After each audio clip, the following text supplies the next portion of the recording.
इस एपिसोड की शुरुआत में हम देखते हैं जिंगयान ये सब कुछ देख रहा होता है और वापस से पुनर्जन्म वाले स्टोन में पहुंच जाता है और जिंगयान सब कुछ समझ जाता है कि ये एम्परर के पुनर्जन्म की मेमोरी थी। लेजेंड्स का भी कहना है कि बैटल में इस एम्परर ने अकेले ही फेरी पैलेस कॉर्प्स को खत्म कर दिया था और इस पुनर्जन्म एम्परर का नाम काफी सालों तक याद किया गया। जिंगयान सोचता है कि पुनर्जन्म का स्टोन मुझे बाय चांस मिल गया। अब उस पुनर्जन्म की किताब पर स्काई स्पिरिट पर्ल होता है जिसे जिंगयान ले लेता है। ये स्पिरिट पर्ल बहुत ही ज्यादा पावरफुल होता है और किसी भी मार्शल मास्टर की ट्रेनिंग स्पीड को बहुत ज्यादा बढ़ा सकता है।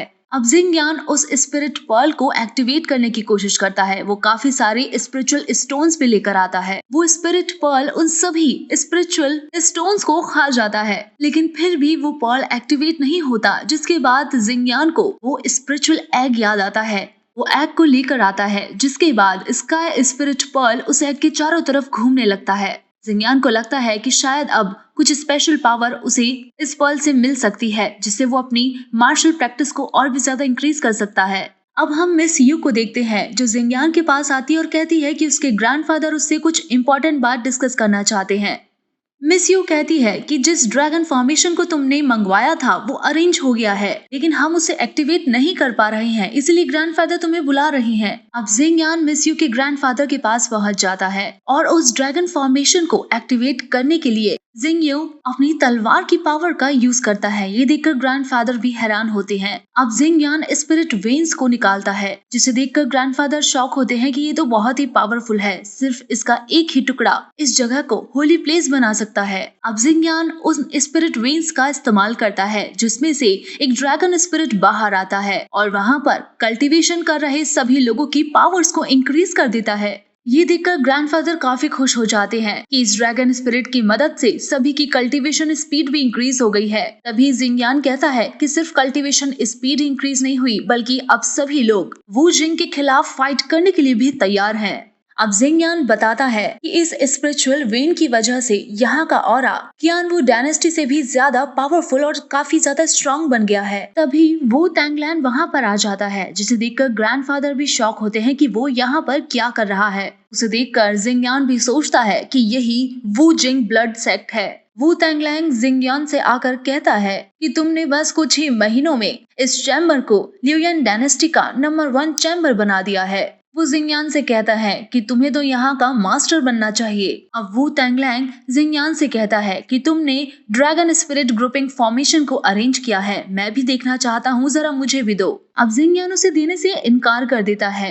तो वू टैंगलैंग कहता है कि मैं वू जिंग ब्लड क्लैन का बेटा हूँ। जिंगयान कहता है कि तो फिर तुम्हारे फादर को ही आने दो। ये सुनकर वू टैंगलैंग को गुस्सा आता है और वो अपनी पावर से जिंगयान पर अटैक कर देता है, लेकिन जिंगयान भी अपनी सॉर्ड पावर से उसके अटैक को रोक देता है। ये देखकर वू टैंगलैंग शॉक होता है कि इसकी पावर तो काफी ज्यादा स्ट्रॉन्ग है, जिसके बाद वो अपने आदमियों को जिंगयान को जान से मारने का ऑर्डर देता है। उस गार्ड की पावर भी बहुत ज्यादा होती है, जिसे देखकर जिंगयान भी शॉक होता है। उस गार्ड की पावर की वजह से चारों तरफ काले बादल छा जाते हैं और बारिश शुरू हो जाती है, और ये बारिश की बूंदे किसी तलवार की धार से कम नहीं होती।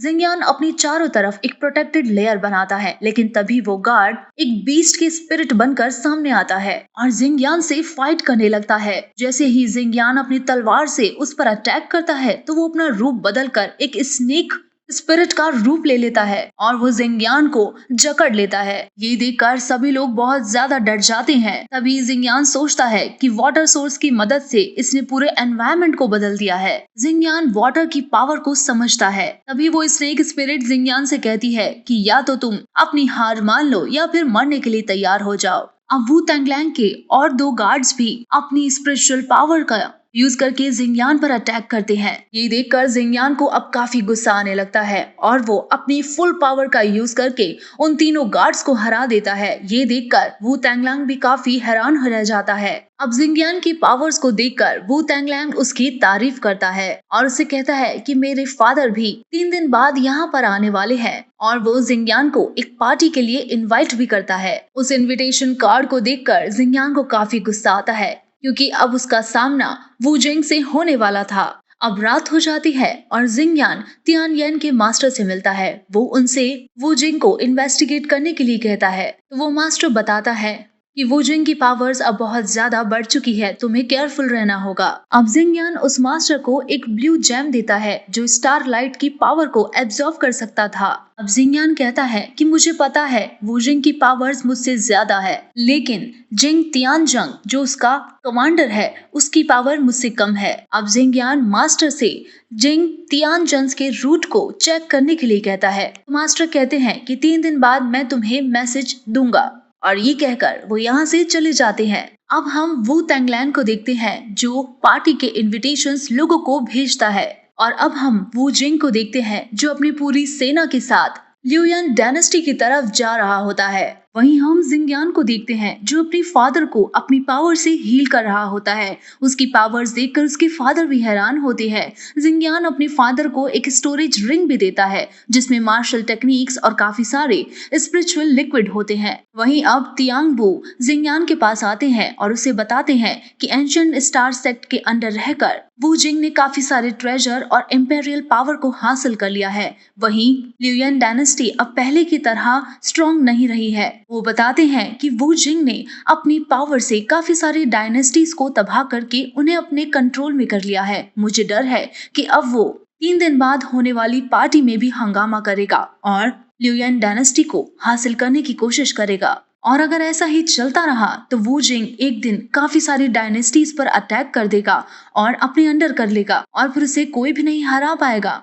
ये सुनकर जिंगयान को भी वू जिंग पर काफी गुस्सा आने लगता है कि वो कितना ग्रीडी इंसान है। उधर हम तियांग चैंग को देखते हैं जो 3 मार्शल मास्टर्स को अपनी शर्त मानने के लिए कहता है और वो तीनों मास्टर्स उसकी शर्त मान लेते हैं। अब पार्टी का दिन आ जाता है। सभी लोग वू जिंग की पावर के बारे में बात कर रहे होते हैं। तभी वहां पर जिंगयान अपनी फैमिली मेंबर्स के साथ वहां पर पहुंचता है। वो हॉल के अंदर जाता है जहां काफी सारे एल्डर्स और मास्टर्स पहले से ही बैठे होते हैं। जिंगयान को वहां पर देखकर तियानचैंग को गुस्सा आता है, तो वहीं वू तैंगलैंग आकर जिंगयान का रास्ता रोकता है। वो जिंगयान से कहता है कि मैंने नहीं सोचा था हम दोबारा इतनी जल्दी मिलेंगे। तभी जिंगयान वू तैंगलैंग से कहता है कि तुम्हारे बाकी के साथी कहाँ हैं? लगता है उन्हें गहरी चोट आई है। ये सुनकर वू तैंगलैंग को गुस्सा आता है। तभी वू तैंगलैंग का एक और साथी हैन जियांग आगे आता है और अपनी स्नेक सॉर्ड निकालकर जिंगयान को वू तैंगलैंग के आगे घुटने टेकने का आदेश देता है। ये सुनकर जिंगयान और बाकी के लोग भी शॉक होते हैं। तभी तियानबू आगे आकर जिंगयान को बताते हैं कि हैन जियांग लियूयन डायनेस्टी के पहले सॉर्ड प्रैक्टिशनर थे। हैन जियांग की तलवारबाजी बहुत ही शानदार है, लेकिन इसने लियूयन डायनेस्टी को छोड़कर वू जिंग की डायनेस्टी को ज्वाइन कर लिया है। अब वू तैंगलैंग हैन जियांग को रोकता है और जिंगयान से कहता है कि क्यों ना वो हैन के साथ एक मुकाबला करे। इस मुकाबले में जिसे भी सबसे पहले चोट पहुंचेगी वो ये मुकाबला हार जाएगा। जिंगयान इस मुकाबले के लिए तैयार हो जाता है, जिसके बाद हैन जिंग और जिंगयान के बीच में फाइट शुरू होती है। हैन जिंग अपनी स्नेक सॉर्ड से काफी सारे स्नेक्स निकालकर जिंगयान पर अटैक करता है। जिंगयान भी अपनी सॉर्ड निकालकर हैन जियांग पर अटैक करता है, लेकिन हैन जियांग जिंगयान की तलवार को ही तोड़ देता है। ये देखकर सभी लोग सोचने लगते हैं कि इस कंपटीशन में तो जिंगयान की हार ही तय है, लेकिन जिंगयान हार नहीं मानता। ये देखकर हैन जियांग को और गुस्सा आता है और वो अपनी सॉर्ड से फिर से जिंगयान पर अटैक कर देता है। जिंगयान भी अपनी फास्ट टेक्निक का इस्तेमाल करके उस अटैक से बच जाता है और तभी जिंगयान एक पॉइजन एरो से हैन जियांग पर अटैक कर देता है, जिससे उसकी हालत खराब हो जाती है और वहीं पर उसकी मौत हो जाती है। अब जिंगयान वू तैंगलैंग के पास जाता है और अपनी जीत का प्राइज मांगता है। तभी वू तैंगलैंग को गुस्सा आता है, कहता है कि अब तुम मुझसे नहीं बच पाओगे। अब लियूयन डायनेस्टी के एम्परर वहां पर आ जाते हैं। सभी लोग उन्हें ग्रीट करते हैं। अब एम्परर कहते हैं कि सभी लोग यहाँ पर मौजूद है, लेकिन वू जिंग अभी तक यहाँ पर क्यों नहीं आए। तभी वू तैंगलैंग एम्परर से कहता है कि मेरे फादर के पास बहुत ही बड़ी आर्मी है जिसे संभालना बहुत ही मुश्किल होता है, तो वो थोड़ा सा अगर लेट है तो कौन सी बड़ी बात है। ये सुनकर एम्परर को गुस्सा आता है और वो अपनी ड्रैगन स्पिरिट को निकाल कर वू टैंगलैंड पर अटैक करते हैं, लेकिन तभी वहाँ पर वू जिंग आ जाता है और वो एम्परर से कहने लगता है कि तुम्हारी टैंग फैमिली यूजलेस है। ये सुनकर एम्परर को और भी ज्यादा गुस्सा आता है। तब वू जिंग कहता है कि जब से टैंग फैमिली ने लियूयान डायनेस्टी को हासिल किया है, तब से लियूयान डायनेस्टी के हालात खराब ही होते गए हैं। वू जिंग एम्परर से कहता है कि ये डायनेस्टी तुम मेरे हवाले कर दो, फिर लियूयान डायनेस्टी भी बहुत पावरफुल बन जाएगी। वू जिंग की बातें सुनकर एम्परर बहुत ज्यादा शॉक होते हैं और उन्हें गुस्सा आता है। वो कहते हैं अगर लियूयान डायनेस्टी तुम्हारे हाथों में गई तो वो बहुत जल्द बर्बाद हो जाएगी। ये सुनकर वू जिंग को एम्परर पर गुस्सा आ जाता है और वो उन पर अटैक कर देता है। एम्परर अपनी पावर से वू जिंग के अटैक को रोकने की कोशिश करते हैं, लेकिन वो ऐसा नहीं कर पाते। ये देखकर वू जिंग हंसने लगता है कि तुम्हारी पावर्स तो मेरे आगे कुछ भी नहीं, तो तुम ये गद्दी कैसे संभाल पाओगे। अब ये बात सुनकर एम्परर को और भी गुस्सा आता है और कहते हैं कि इस गद्दी को तुम कभी भी नहीं छीन पाओगे। और वो अपनी पावर से 3 मास्टर्स को बाहर लेकर आते हैं, जो वू जिंग को चारों तरफ से घेर कर उसके पास एक फॉर्मेशन बनाते हैं और उसे ट्रैप करने की कोशिश करते हैं। लेकिन वू जिंग की पावर्स और भी ज्यादा होती है और वो उन तीनों मास्टर्स के फॉर्मेशन को तोड़ देता है। अब वू जिंग हॉल के बाहर आ जाता है, सभी लोग भी बाहर आते हैं और वो एम्परर को फाइट के लिए ललकारता है। जिसके बाद एम्परर अपने उन्हीं तीनों मास्टर्स के साथ में अपनी स्पिरिचुअल पावर्स का यूज करता है। सभी अपनी स्पिरिचुअल सोल्स को बाहर निकालते हैं। तभी एम्परर वू जिंग को बताते हैं कि उन्होंने इस जगह को साउंड प्रूफ कर दिया है।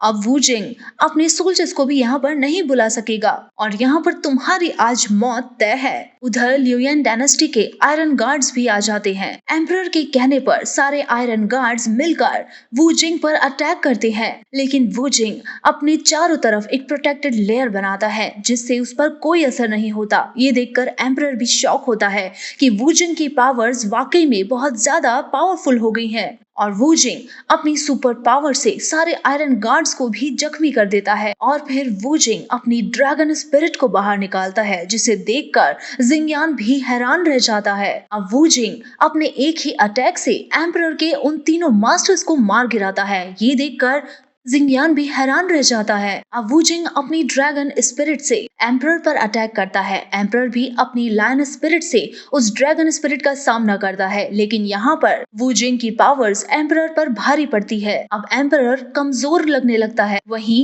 वू जिंग की सोल्जर्स भी वहाँ पर आ जाते हैं और वो सारे आयरन गार्ड्स को भी मार गिराते हैं। ये देखकर एम्परर बहुत ज्यादा शॉक हो जाता है। वहीं वू जिंग एम्परर पर फिर से अटैक करके उसे बुरी तरह जख्मी कर देता है। ये देखकर तियान चोंग को गुस्सा आता है और वो एम्परर की मदद करने के लिए आगे बढ़ता है, लेकिन जिंगयान उसे रोक देता है। अब वू जिंग एम्परर से कहता है कि मैंने काफी सारे बैटल्स लड़े हैं, षड्यंत्र का मुझे पूरा ज्ञान हो चुका है। और वो फिर एम्परर को अपनी तलवार पर लटका लेता है और फिर वू जिंग ऐलान कर देता है कि लियूयान डायनेस्टी का नया किंग अब से मैं हूँ। और यहीं पर खत्म होता है ये एपिसोड। आगे के एपिसोड के लिए चैनल के साथ बने रहिए।